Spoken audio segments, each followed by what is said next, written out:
Territorios del Pasado, podcast del Núcleo de Historia Reciente de la Escuela IDAE SUNSAM.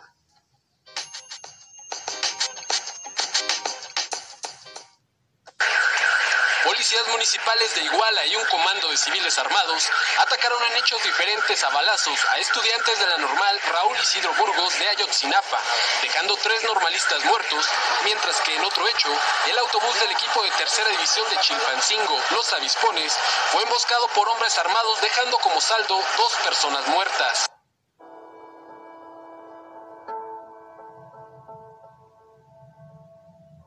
En el año 2000, México entró en un proceso de democratización y alternancia política luego de 70 años durante los cuales el presidente siempre perteneció a la misma fuerza política, el PRI, el Partido Revolucionario Institucional. Con este cambio, muchos creyeron que la violencia desplegada a través de la maquinaria del gobierno contra opositores políticos y grupos insurgentes desde 1950 había terminado. Sin embargo, México hoy sufre una escalada de violencia que ha aumentado de manera constante. La violencia de Estado se sigue ejerciendo y a esta se han sumado nuevos actores como el crimen organizado y el narcotráfico, que han creado nuevas formas violentas de relación entre el Estado y la sociedad en su conjunto. Recordemos que las estructuras del crimen organizado van más allá del tráfico de las drogas y son mucho más complejas, pues en ocasiones incluyen también el terrorismo, el secuestro y el tráfico de armas o de personas. La violencia de hoy es vista como una muestra del fracaso de la democratización que despierta los fantasmas del periodo más oscuro del autoritarismo mexicano.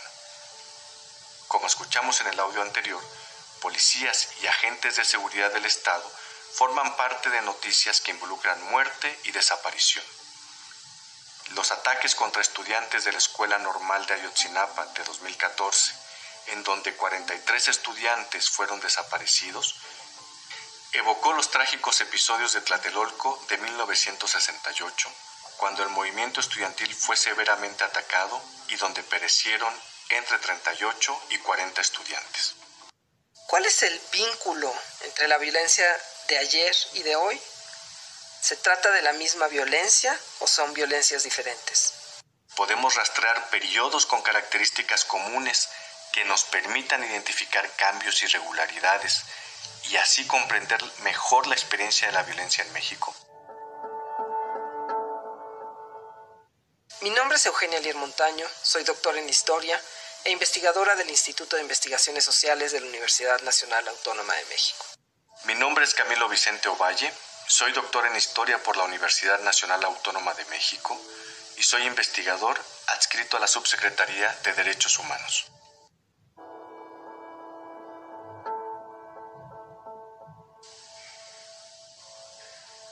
A partir de la década de 1930, después de que México entrara al siglo XX con la primera gran revolución del siglo, la violencia revolucionaria se estabilizó mediante la formación de un partido fuerte, heredero de las promesas de la revolución, el Partido Revolucionario Institucional. Esta estabilidad se pudo disfrutar hasta la década de 1950, acompañada por un crecimiento industrial y urbano que auguraba un desarrollo incipiente y duradero. Sin embargo, a partir de la segunda mitad del siglo XX, esa violencia que parecía haber sido erradicada, o cuanto menos domesticada a través de una serie de políticas de cooptación estatal, resurgió como consecuencia de las estrategias de negociación entre el Estado y la oposición social y política. Desde fines de los años 1950, se multiplicaron las movilizaciones sociales, protagonizadas principalmente por estudiantes organizados y por grupos de sindicalistas que reclamaban por un proceso de apertura democrática. Frente a ellas, el régimen priista reaccionó con una represión inesperada y abiertamente antidemocrática. Esta radicalización del autoritarismo coincidió con el inicio de la escalada de la Guerra Fría, un momento paradójico, donde al tiempo que vemos a México con ganas de abrirse al mundo, con gestos grandilocuentes como la recepción de los Juegos Olímpicos de 1968, se hace palpable el temor a la expansión comunista, cuyo ejemplo más cercano fue el triunfo de la revolución en Cuba.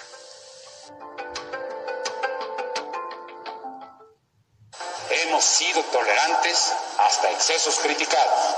pero todo tiene un límite y no podemos permitir ya que se siga quebrantando irremisiblemente el orden jurídico como a los ojos de todo mundo ha venido sucediendo.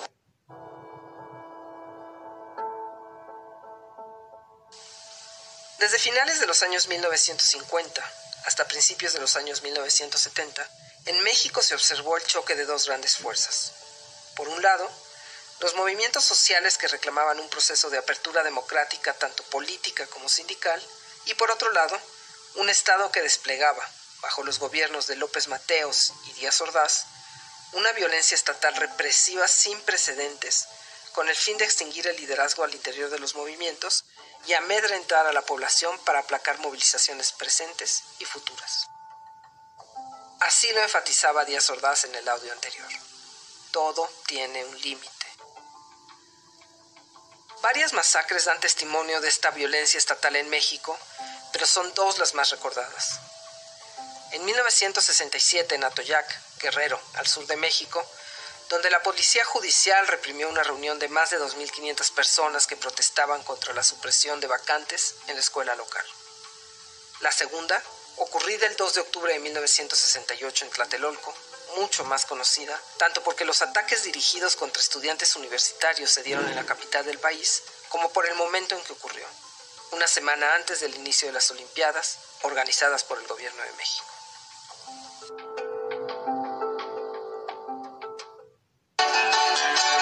Mucho cuidado, cabañas, no te vayan a matar.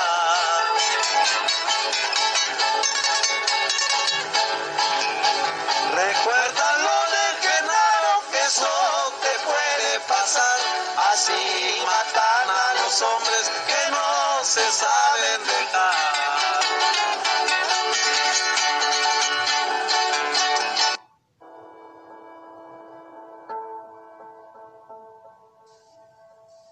La estrategia de represión contra la movilización social no logró la supresión de los movimientos campesinos, obreros y estudiantiles que encabezaron la lucha por la justicia social y la democratización.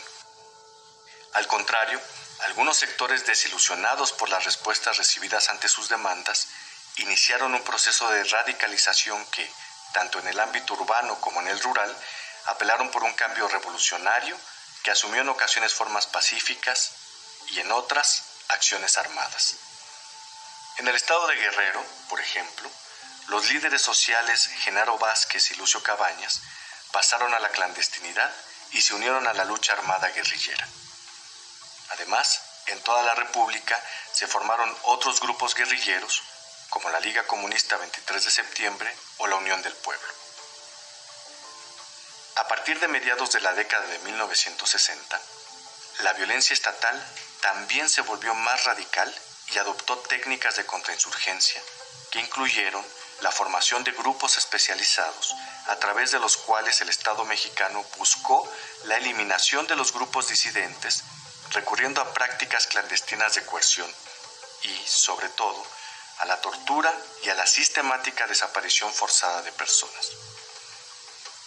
Así fueron asesinados muchos líderes y militantes de agrupaciones insurgentes, entre ellos Lucio Cabañas, a quien el corrido que escuchamos hace un momento le advierte sobre la forma en que mueren los hombres que no se saben dejar. Como resultado de esta estrategia estatal, entre 1975 y 1980, prácticamente todos los grupos guerrilleros fueron eliminados. Por otro lado, las organizaciones sociales más importantes fueron desarticuladas.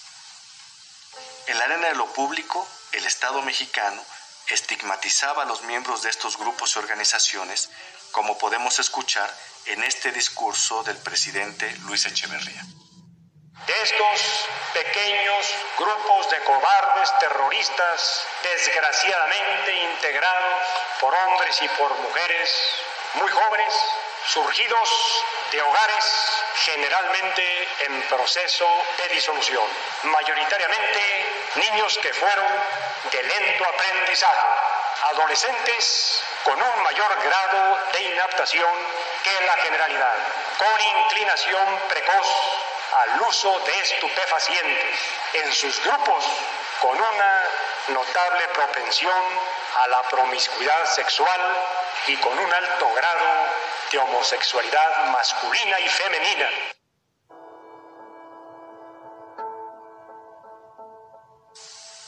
Durante la década de 1980, México también se vio afectado por la crisis del socialismo real, que provocó un cambio en el escenario político mexicano, pues revitalizó las demandas sociales de democratización y al mismo tiempo produjo una transformación al interior de la izquierda mexicana.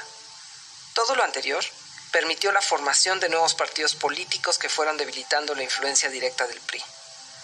Además, la crisis económica provocada por la deuda externa abrió un camino para la contestación que intensificó las existentes demandas de reforma democrática. Con estas modificaciones políticas y socioeconómicas, el antiguo régimen nacionalista mostró los primeros signos de colapso.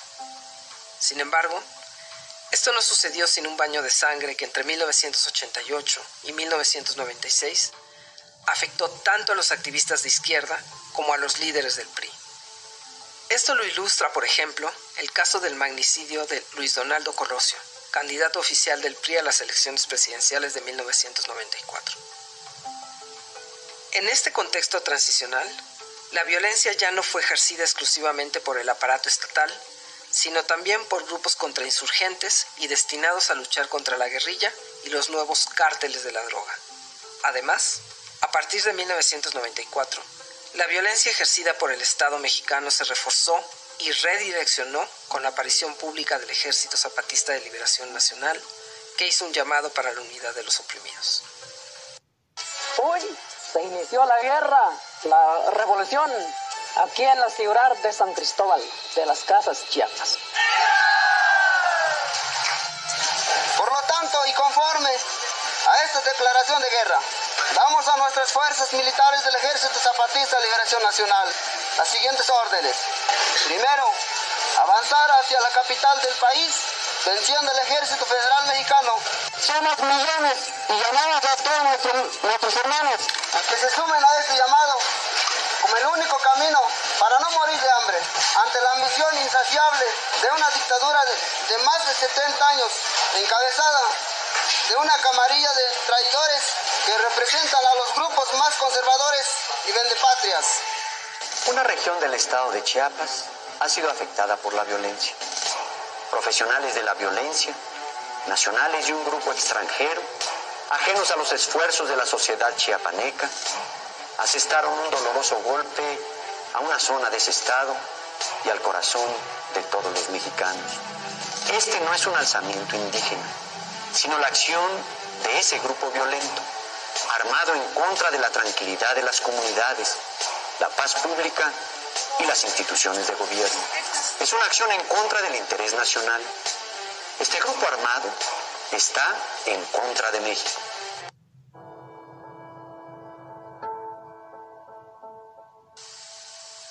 El debilitamiento del PRI fue especialmente notable en la reacción con la que el Estado enfrentó a los zapatistas, como escuchamos en la voz misma del presidente de la época, Carlos Salinas.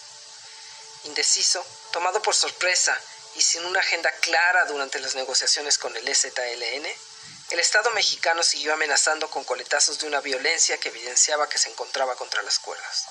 Las Fuerzas Armadas fueron denunciadas por la realización de secuestros y desplazamientos forzados de poblaciones en el sur de México, en Tila, Salto de Agua y Tumbalá.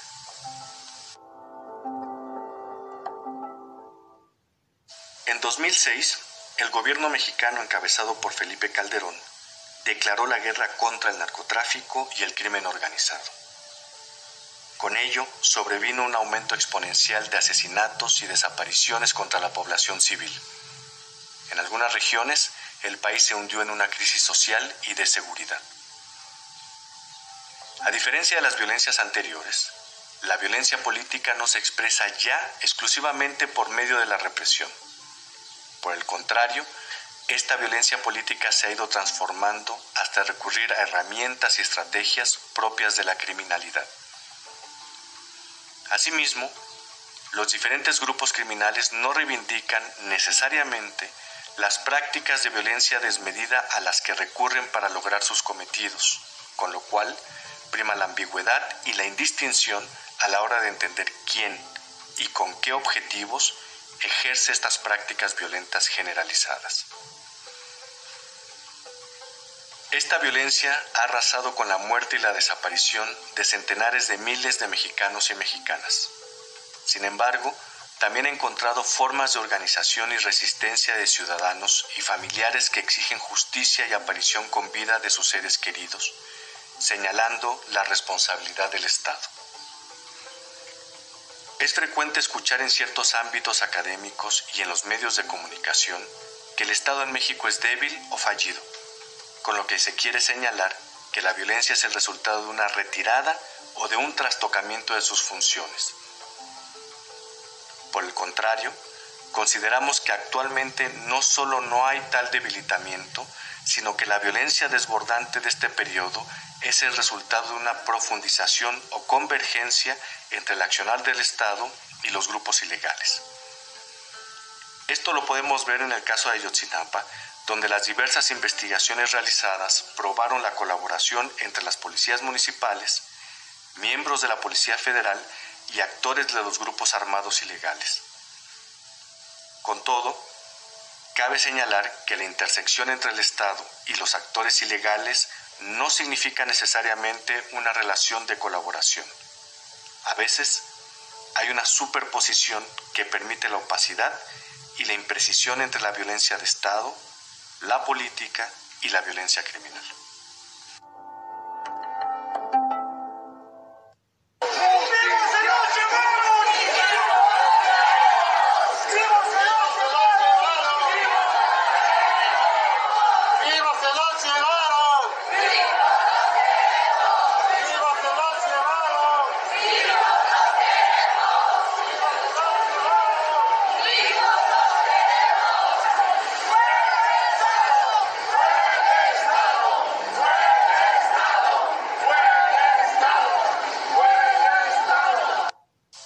En México han existido varios tipos de violencias enmarcados en diferentes regímenes políticos. La forma de actuar no solo ha cambiado en los últimos 70 años, sino también la población hacia la que se ha dirigido cada violencia. Entre 1958 y 1973, el Estado dejó atrás la política de cooptación, dando un salto cuantitativo y cualitativo en la represión, pasando a ejercer una violencia de Estado disuasiva a través de la prisión política, tortura, asesinatos selectivos y masacres, así como la creación de grupos paramilitares destinados a la represión. Desde 1965 y al menos hasta 1985, el Estado fortaleció la coordinación entre las dependencias encargadas de la vigilancia política, así como la creación de grupos especiales para reprimir, a cargo de militares y policías de alto rango. Como parte de su política contrainsurgente, implementó la desaparición forzada como método privilegiado de la violencia de Estado. Además, se desarrolló un entramado de lucha contra el narcotráfico, que implicaría que las distintas violencias se ejercieran en contra de toda la población. Entre 1985 y 2006, un nuevo giro conllevó tanto operativos selectivos de asesinatos como masacres en zonas rurales. La violencia iba en descenso a nivel nacional, pero en el norte del país se gestaba un fenómeno de violencia criminal que tendría repercusiones muy graves en los años siguientes. A partir de 2006, con la llamada guerra contra el narcotráfico, se desbordaron las formas de la violencia, dificultando su única conceptualización y la posibilidad de distinguir a la violencia de Estado de la violencia criminal. De ahí que para muchos actores políticos y sociales, la consigna "fue el Estado", que escuchamos en el audio anterior, puede aplicarse a casos que no son claros en la intencionalidad. Sin embargo, una cosa es cierta: la violencia tiene un lugar permanente en la historia política mexicana y necesitamos comprenderla para entender nuestro presente.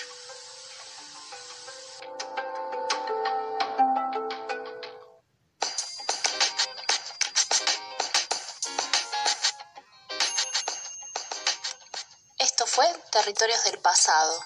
Si querés comunicarte con nosotros, podés hacerlo a nucleohistoriareciente@gmail.com o seguirnos en nuestras redes. En Twitter somos @nucleoidaes y en Facebook Núcleo de Historia Reciente y Daes UNSAM.